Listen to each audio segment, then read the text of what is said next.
Burning Man.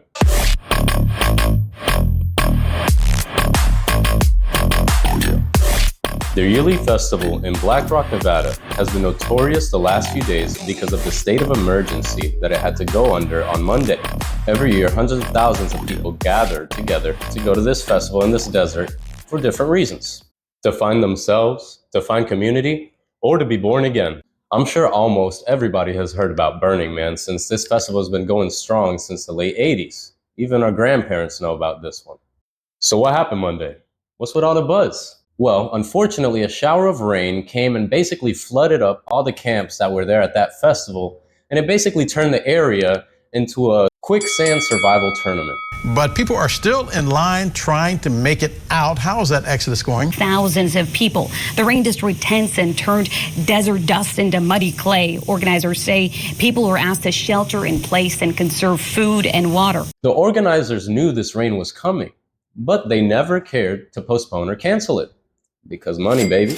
One life was lost due to a drug overdose, which isn't uncommon in these types of events, but it's still tragic to lose a fellow human who may not have been saved by Christ. While all this was going down, nobody was allowed to enter or leave the festival due to safety reasons and protocol, and it left basically everybody stranded in this desert with limited supplies and nothing but quicksand, mud, and rain, and great times. The majority were stuck there for 7+ hours, and some even started to get so desperate that they started leaving their bicycles, their trailers, even their vehicles. They started leaving everything behind because they were just so desperate to leave. Some people even reported hiking miles against the permission of the authorities because they were that scared for their life. There were also multiple tweets and videos of people saying that there was weird energy going around the camps and whatnot, which is kind of sus. Lastly, there were also claims of people that were looting and stealing from other camps and tents out of desperation. People have run out of food and water, and some people are stealing things because that's what happens when things get weird. There's a little bit of this like Lord of the Flies vibe, if you remember that book, where things just might get really weird. So we're okay today, but I think it might get worse. We've also heard of vandalizing of art, which is pretty terrifying. Quite the community, right? You see how that unity turns to wickedness real quick when things change. At face value, it looks great. It always does. But it's only great for a short amount of time. If you dig deep and find the real colors, you will see that everything is fleeting when you practice this type of lifestyle. The emotions, the connections, the idols they created, all vanity under the sun. All are fleeting.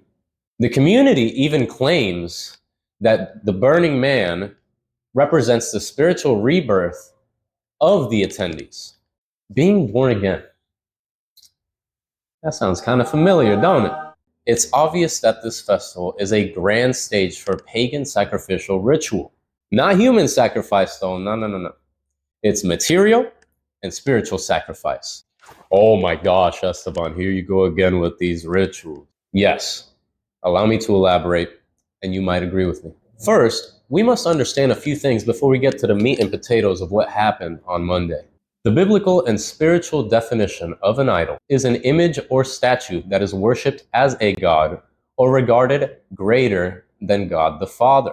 Now, another thing we must understand is what paganism in itself is, what it entails. You see, all occult practice is pagan, but not all paganism is occult. Here's why I say that. Someone that acknowledges God but worships his creations instead of him is not necessarily a cult. An example of this would be somebody who loves nature and the world so much more than their relationship with God that they just disregard that entirely, and that's what they focus on. Their relationship with the world and how they feel with the earth and different vibrations and whatnot. This is where you hear all this new age stuff coming from. It's paganism. You see, that person is not a cult. They're just hippies. So what is the occult then? The occult is practicing witchcraft, Wicca, or any other type of worldly belief that leaves out Christ and focuses on the manipulation of the spirits when interacting with the spirit world. This is your sage, your dream catchers, your stones, your crystals, your rituals. That comes from that. Modern paganism, though, prioritizes philautia, which is the Greek word for self-love. The self is their truth, a relative truth, that is. I say modern paganism because when the Bible was originally written, anybody that didn't believe in God or follow God was considered a pagan. Here's why. The word pagan comes from the Latin word paganus, which translates to civilian or country dweller.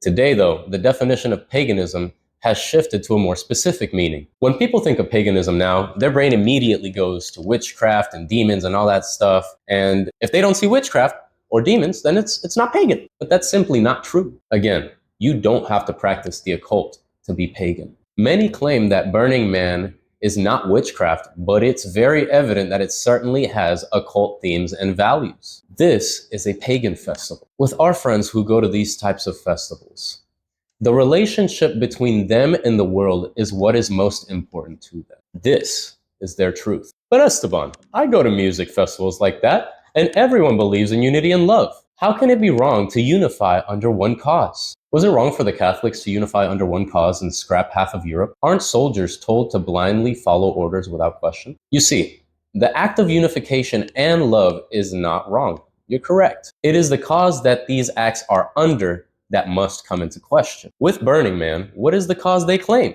Spiritual rebirth. If you go online and you look up why people burn this effigy, they claim that it's for spiritual rebirth. And they use the phoenix as an analogy when asked about it. To anyone who believes in the true living God, this is straight up blasphemy and idol worship. Here's how. They're putting their faith into a wooden image that represents their old self, and they mount this idol on a temple or altar that is painted gold. Funny enough though, it wasn't always a temple it stood on. When it started in 1986, it was just an 8-foot tall wooden effigy. But now, it's grown into what it is today. By means of conscious art to recapture, to reproduce that spirit.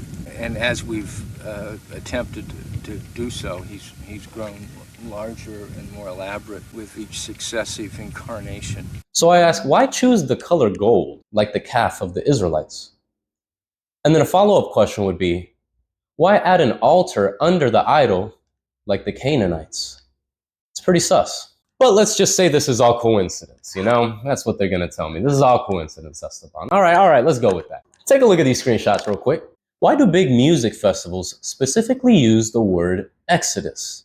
How is that Exodus going? Exodus means a mass departure of people. Yet when you look at other music festivals, instead, they say a getaway or an escape. So then that begs the question, what are they departing from then at these festivals? The temple or altar under this idol is used by the attendees to place material belongings, such as art or other things, to allow them to burn at the end of the festival with the Burning Man. And supposedly at the end of the festival, when the large man is burning and everything, that's when they gain their yearly dose of spiritual rebirth, watching all their wickedness burn up in ash just so they can forget it and do it again the next year. You see, this is already fleeting in its nature. Why must one be reborn spiritually every single year? If you already did it once, that should be enough, no? It's like they're putting their faith in a false god or something. I don't know, an idol?